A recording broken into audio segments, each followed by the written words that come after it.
Again after 1 month I am back. और I think आप मेरे को 1 महीने में भूल भी गए होंगे। So let me explain who I am, not explain, I am just telling you myself Arshana.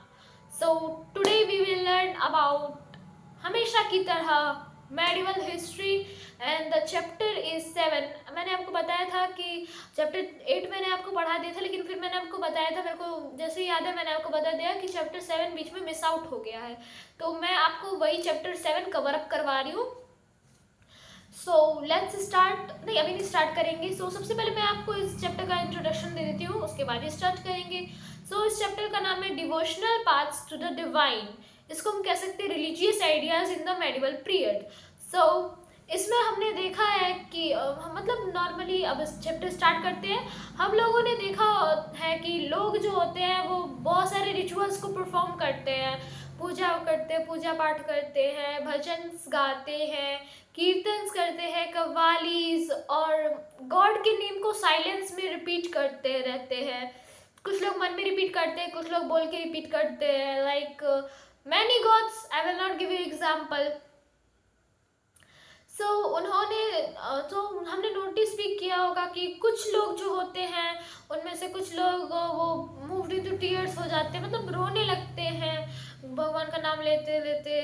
सो उनके इंटेंस डिवोशन, उनका जो अंदर का जो डिवोशन होता है, उनके अंदर जो भगवान के लिए जो डिवोशन होता है, इट मीन्स भक्ति जो होती है उनके अंदर गॉड के लिए, वो भक्ति उनका बाहर आती है। इससे एक्सप्लेन होता है कि उनका जो लव है वो गॉड के लिए कितना ज़्यादा है, उनका जो legacy of various kinds of भक्ति है, what ever everything's. Medieval period के टाइम में हमने दो ट्रेंड्स को सबसे ज़्यादा, दो रिलीजियस ट्रेंड्स को सबसे ज़्यादा आगे बढ़ते हुए देखा। पहला था भक्ति ट्रेंड और सूफी ट्रेंड। ये दोनों ट्रेंड इंडिया के लिए बिल्कुल भी नया नहीं था, ठीक है ना। उसके बाद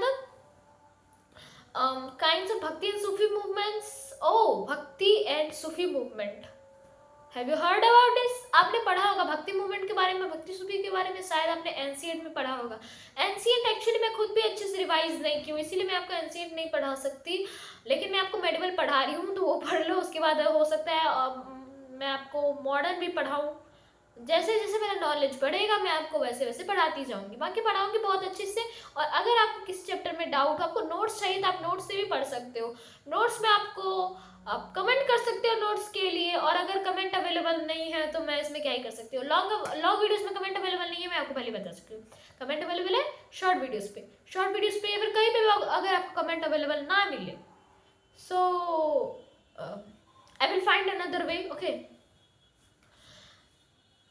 ये सारी चीज़ें 18th सेंचुरी में बढ़ रही थी। द आइडिया, अब हम स्टार्ट करते हैं। The idea of a supreme God, एक लार्ज किंगडम जो था वो इमर्ज हुआ। उससे पहले लार्ज किंगडम के इमर्ज होने से पहले लोग बहुत सारे ग्रुप्स होते थे, लोगों के बहुत सारे ग्रुप्स होते थे जो कि अपने अपने गॉड्स को वर्शिप करते थे, अपने अपने गॉड्स की पूजा करते थे, गॉड्स एंड गॉडेसेस की। As the people were together through the growth of towns, people जैसे ही एक होते गए, सारे पीपल साथ होते गए, इससे टाउन्स का ग्रोथ हुआ, ठीक ना। तो जैसे ही टाउन्स का ग्रोथ शुरू हुआ, ट्रेड, एम्पायर, इन सब का ग्रोथ हुआ, तो एक नया आइडिया उन लोगों के बीच में उभर के आया, जो कि नया आइडिया उन लोगों के बीच में डेवलप किया। आइडिया था कि ऑल लिविंग थिंग, जितने भी जिंदा रहने वाले लोग और जितने भी जिंदा रहने वाली चीज़ें हैं, वो सारी चीज़ें pass through countries, cycles of birth, rebirth. उन लोगों में ये नॉलेज डेवलप हुआ कि जितने भी सारे जीव जंतु हैं, लिविंग ऑर्गेनिज्म हैं, वो सारे एक चीज़ से ज़रूर पास करते हैं। पहले बर्थ मीन्स जन्म लेना, फिर डाई, मरना, फिर रीबर्थ। बर्थ रीबर्थ का साइकिल बहुत बड़ा है। बर्थ रीबर्थ का जो साइकिल है वो गुड डीड्स को परफॉर्म करता है, और bad came to be widely accepted. Similarly that the idea of human beings are not equal, सारे ह्यूमन बींग्स के लिए वो आइडिया इक्वल नहीं था। ड्यूरिंग दिस पीरियड सारे ह्यूमन बींग के वो इक्वल नहीं था। Even the birth gained ground during this period, birth जो होता था वो ग्राउंड तक चला गया था इस पीरियड में। और उसके बाद बिलीफ जो होता था सोशल प्रिविलेज का came from a noble family और high caste where subject many learn text. So इसके बाद हम जानेंगे भक्ति और सूफी मूवमेंट्स के बारे में। सो भक्ति और सूफी मूवमेंट्स ही ये दो ट्रेंड्स थे जो कि चलते आ रहे थे बहुत टाइम से। सो इनके बारे में हमें पढ़ना है और यही दो ट्रेंड्स है जो कि ना देखो, सबसे पहले भक्ति ट्रेंड जो था वो भक्ति ट्रेंड हम लोगों के लिए बहुत ज़्यादा इम्पोर्टेंट है। भक्ति और सूफी दोनों बहुत ज़्यादा इम्पोर्टेंट है, दोनों में बहुत सारी चीज़ें हैं जो कि हमें मेडिकल में बहुत इम्पोर्टेंट है और शायद यूपीएससी में भी आ सकती है, शायद ही आ सकती है, मैं कंफर्म नहीं हूँ, मैं खुद थोड़ी ना दे रही हूँ जो मैं कंफर्म होंगी। हाँ शायद दे दूँ, पता नहीं, मूड चेंज होगा, कभी यूपीएससी देने का मन करे तो दे देना, ठीक है। नोट्स मैं दे दूंगी, मैं कहीं से जुगाड़ करके लाऊंगी तुम्हारे लिए नोट्स, ठीक है। सो भक्ति मूवमेंट इन सबसे पहले पढ़ते हैं द भक्ति मूवमेंट इन साउथ इंडिया।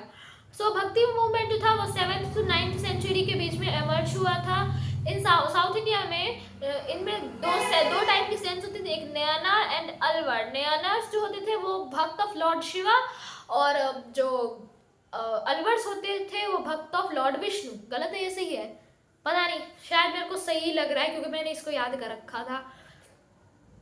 जो कि डिवोटी होते थे शिवा और विष्णु के, वो भक्ति का मैसेज स्प्रेड करते रहते थे, ठीक है। भक्ति का मैसेज वो स्प्रेड करते थे सारे लोगों के बीच में, डिवोशन के बीच में, जो गॉड अमंग ऑल गॉड, ये एक मैसेज हमेशा से स्प्रेड कर रहे हैं, god among all society irrespective to their castes. ये बात सच भी है, गॉड सबके बीच में है, भगवान सबके होते हैं, फिर चाहे उनका कोई भी कास्ट हो, कोई भी क्रीड हो, कोई भी कलर हो, doesn't matter. God doesn't think that whoever is good for me, whoever is not good for me, he just think what love she is giving me or he is giving me, what kind of love, what kind of trust, what kind of loyalty, what kind of worshipping that he or she is giving me, that thinks God. I am not God, first of all I am not God.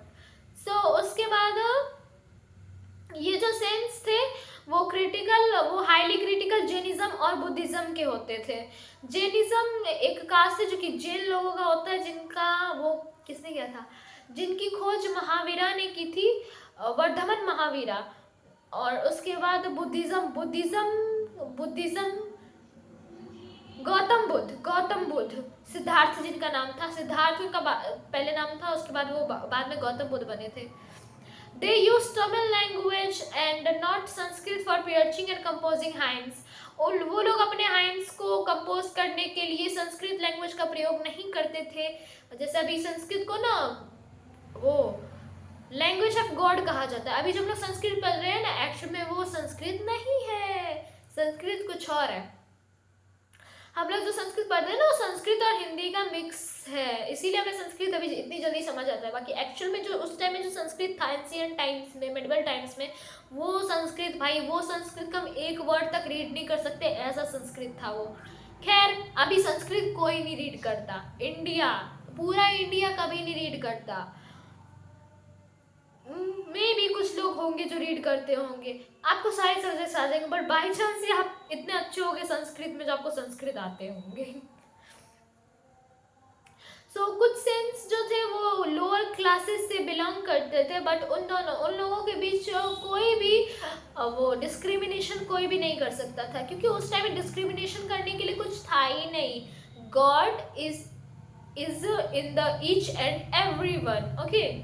सो वो लोग अलग अलग जगहों पे बहुत दूर दूर तक ट्रैवल करते थे, वहाँ पे भक्ति के वैल्यूज प्रीच करते थे और उसके बारे में लिखते थे, हाइम्स कंपोज करते थे, एक्सेट्रा बहुत सारी चीज़ें कंपोज करते थे, ठीक है।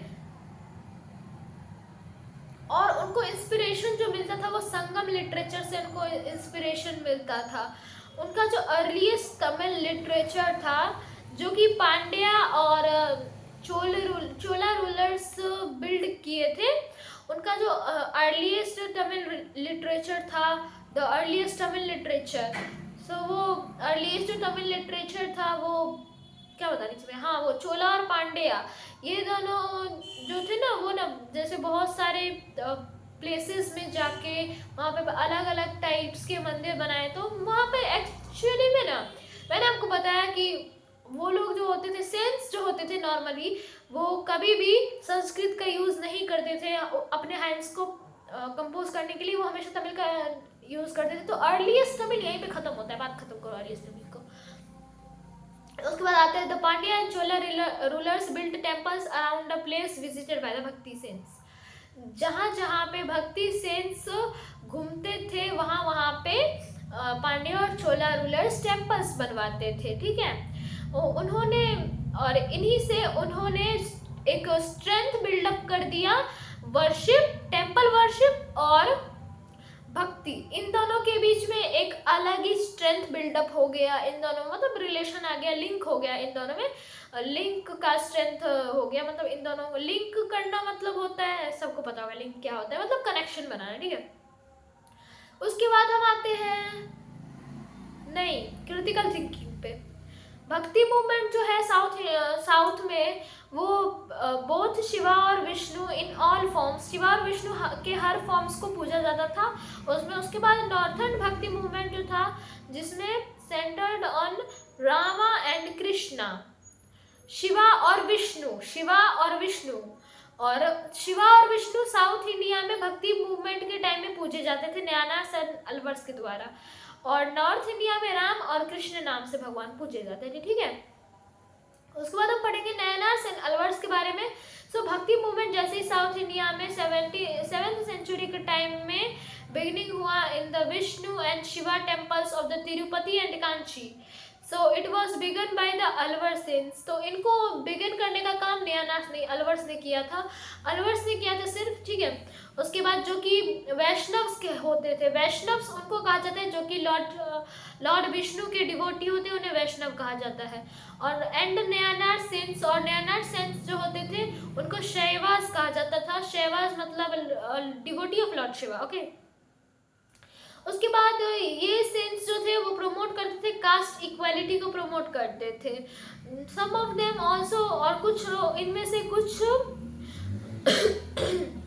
मेन एंड वुमेन के बीच में भी इक्वालिटी लाने की कोशिश करते थे। सो इनसे एक मदद होती थी कि ये सोशल एविल्स को डिस्ट्रॉय कर सकते थे। इन्होंने सोशल एविल्स को कम करने में बहुत हेल्प की। सो ये it also put a check on Hindus becoming Buddhists or Jains to escape the social discriminations. Hindus जो कि जैन और वो बुद्धिज्म में कन्वर्ट हो रहे हैं सोशल डिस्क्रिमिनेशन से बचने के लिए, सो उन पे भी एक चेक डालता था ये, ठीक है। उसके बाद चोला, चेरा एंड पांड्या रूलर जो कि साउथ इंडिया के रूलर्स थे, उन्होंने भी इस मूवमेंट को सपोर्ट किया by building temples of the भक्ति गॉड्स। सो आगे हम पढ़ते हैं। नयानार सेंस जो थे वो 63 नयानार सेंस थे टोटल। तो अमंग द 63 लेजेंडरी नयानार सेंस वे अपार नरसंबंदार, क्या है, नरसंबंदार एंड सुंदर मूर्ति और पेरिलियलवार, और उनकी डॉटर जिनका नाम अंडल था, Tiruppan, Thondar Podi and Nammalvar were the among 12 renowned Alvar saints. क्या नाम है इनके भाई, पढ़ा नहीं जा रहा। उसके बाद नयानार्स एंड अलवर सेंस जो कि हाइम्स और हैजियोग्राफीज को, हैजियोग्राफीज मतलब बायोग्राफीज टाइप्स का ही, whatever, biographical hymns in praise of saints, biographical hymns in praise of saints. Actually मेरे को दिख नहीं रहा है इसीलिए मेरे को बुक कैसे करके दिख रहा है, मैंने आज अपने ग्लासेस नहीं लगाए इसीलिए। सो नयानार्स और अलवर सेंस जो थे वो हाइम्स जो कंपोज करते थे और हैजियोग्राफीज जो कंपोज करते थे। हैजियोग्राफीज होते हैं बायोग्राफीज जिनको हाइम्स और किसी सेंस के प्रेज में कंपोज किया जाता है, उन्हें ही हैजियोग्राफीज कहते हैं, ठीक है। उन्होंने डिवोटीज के लार्ज ग्रुप को लेड किया, मतलब डिवोटीज के लार्ज ग्रुप को एस्टेब्लिश किया from one temple to another, एक टेम्पल से दूसरे टेम्पल पे, ठीक है।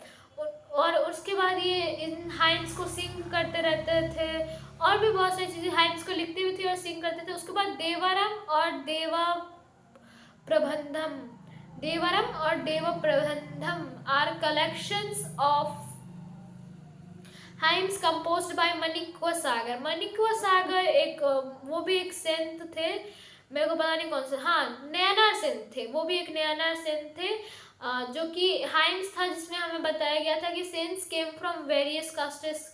नयनार सेंट थे जिसमें ये एक ऐसा the hymns tell us that the saints came from various castes. So उसके बाद there were Brahmins and non-Brahmins including Shudras and untouchables, but no one cares. Who cares? Because what? Because there were attachments between peoples. No matter whoever he is, whoever she is, matters what is their quality, how much they are qualified, that matters. Caste, creed, color, that doesn't matter. No matter who are they or no matter who they are not. So आगे मैं बता देती हूँ माणिक्य सागर के बारे में हम जानते हैं। उसके बाद he was the Tamil poet, वो एक तमिल पोएट थे जिनमें जो कि हिंदू भक्ति के रिवाइवल में माणिक्य सागर का भी बहुत बड़ा हाथ रहा है। ये एक पांड्या किंग वर्गुन वर्मन टू के टाइम में ये मिनिस्टर थे पांड्या किंग के। उसके बाद ये एक नया पोइट है जो कि हिंदू भक्ति रिवाइवल माणिक्य सागर हिंदू भक्ति रिवाइवल में इन्होंने हेल्प किया था, बता दिया था मैंने ये। उसके बाद ये पांड्या किंग, ये भी मैंने बता दिया था। उसके बाद ये रहते थे मदुराई में ये रहते थे। ये एक एशिएटिक डिवोटी ऑफ शिवा से मिले। ये एक शिव भगवान के बहुत ही ज़्यादा बड़े, बहुत ही ज़्यादा खास डिवोटी से मिले, शिव के, जो कि खुद अंदर में खुद शिवा थे। कहा जाता था कि ये जो माणिक्य सागर है ना, ये भी अपने आप में ही शिवा थे, ठीक है। Manikya Sagar was a person Manikya Sagar was given enlightenment. Manikya Sagar को एनलाइटमेंट मिला था, मतलब मोक्ष मिल गया था। इन्होंने कहा था कि मोक्ष अगर लेना है तो मेरे साथ रहो, और इनके साथ जो लोग रहे अक्सर उन सारे लोग को, सारे के सारे लोगों को मोक्ष मिला ही मिला। बात सच निकली, लेकिन सारे लोगों को मोक्ष मिला। आप भी मेरे साथ रहोगे, आपको मोक्ष मिल जाएगा। सो मजाक करी थी। He realized that the material things were treasury. He built the temple of Shiva. इन्होंने टेम्पल को भी बिल्ड किया शिवा के इन तिरुपन्नलुरई में इन्होंने एक टेम्पल बिल्ड किया शिवा का। उसके बाद ये भी प्लेस टू प्लेस जाना, एक जगह से दूसरी जगह जाना शुरू किए। Singing and composing devotional songs. He wrote Tiruvakkam and a book of Shiva hymns. इसके बाद हम पढ़ेंगे बसवन्ना के बारे में, Ramanuja, Shankaracharya, saints of Maharashtra, saint Tukaram, Chokhamela, Nathpanthi, Siddhas and yogis, religious developments in north India, and then Mirabai नाम सुना होगा आपने। उसके बाद पढ़ेंगे Islam and Sufism, Muinuddin Chishti, Nizamuddin Auliya, Khwaja Bakhtiyar Kaki, Jalaluddin Rumi. उसके बाद केस स्टडी में कबीर एंड गुरु नानक, कबीर द भक्ति सेंट। उसके बाद Guru Nanak founder of Sikhism. उसके बाद क्रिटिकल थिंकिंग में, उसके बाद थिंग्स टू रिमेंबर दूंगी। उसके बाद ओरल क्वेश्चंस दो दिन वॉटएवर। और उसके बाद मैं आपको सिखिज्म के भी बारे में बहुत सारी चीज़ें बताने वाली हूँ। मैं आपको आज बताने वाली थी बहुत सारी चीज़ें, बट आज 19 मिनट्स कंप्लीटेड, सो 20 मिनट होते होते मैं आपको छोड़ दूँगी। अभी मैं छोड़ देती हूँ, ठीक है। So thank you so much for watching this video. Next time से मैं कोशिश करूँगी कि आपको और भी ज़्यादा इन्फॉर्मेशन दे सकूँ।